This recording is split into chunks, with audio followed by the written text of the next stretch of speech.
There are a couple of things I accidentally left off when I was going over Louis' Wars.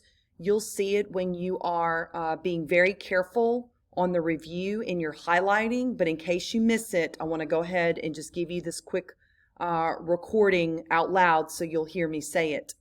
The War of the League of Augsburg is also called the 9 Years' War. So if you want to make a note out to the side here, I'd put AKA 9 Years' War.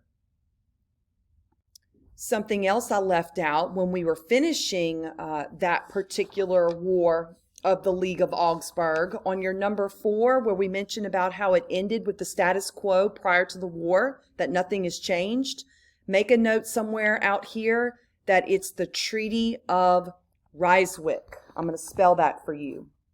R-Y-S-W-I-C-K. Ryswick. So this is the official treaty that ends the War of the League of Augsburg. Treaty of Ryswick.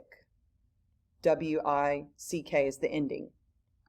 So if you'll just add those two things, and again, you'll see this when you do the highlighting review, then you should be good. And again, I apologize for leaving that out originally.